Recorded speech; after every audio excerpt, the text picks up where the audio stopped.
Okay, in class, what we've gone over so far is we kind of started getting into the chief aims of philosophy, dealing with the idea that you must learn to be critical in your scrutiny of the beliefs and convictions, dealing with such things as bringing to light the assumptions and presumptions that one has, questioning whether or not you are living a genuinely worthwhile life, dealing with your sense of wonder about yourself and the world, and then posing those questions that deals with other types of disciplines. We also got into the three main categories of philosophy in dealing with and kind of going over those videos on metaphysics and epistemology and axiology.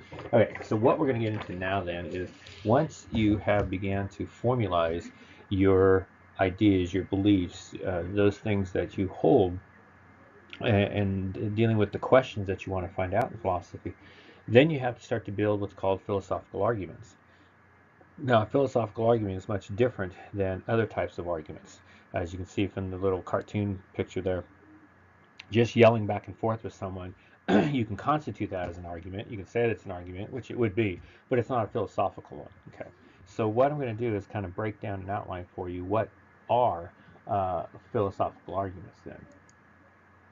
All right, so in the study of an argument, when you in philosophy, it's called logic, and that's what you would term the idea of when you get into a philosophical argument with someone, you are using the concepts or you are studying the ideas of logic. When you do a philosophical argument, there are really three major parts to a philosophical argument. Okay, the first one is dealing with what's called a proposition. Now, that is a declarative sentence that has a truth value to it.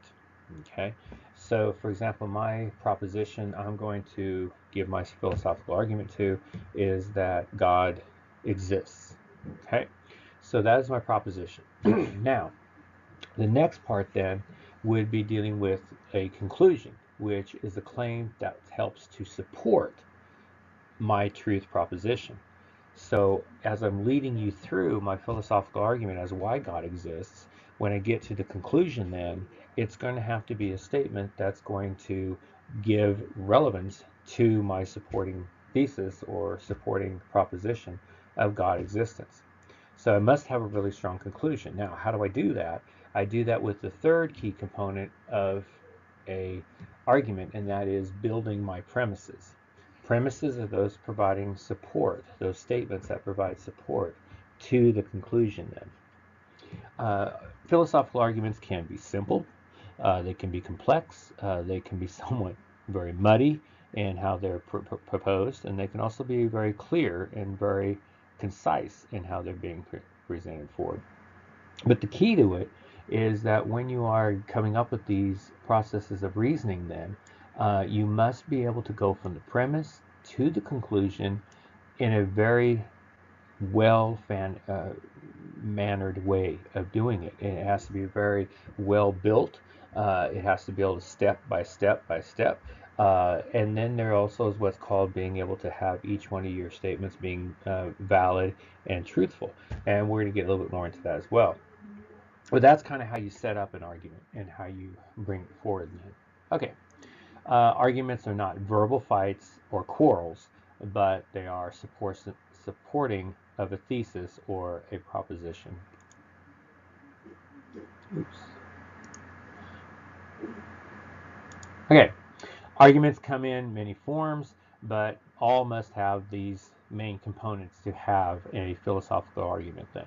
So you must have the premises, which are the basic reasons or setups towards your argument. You must have a very valid and very well structured conclusion, and then you must have a supporting proposition that's going to be the main declarative sentence then.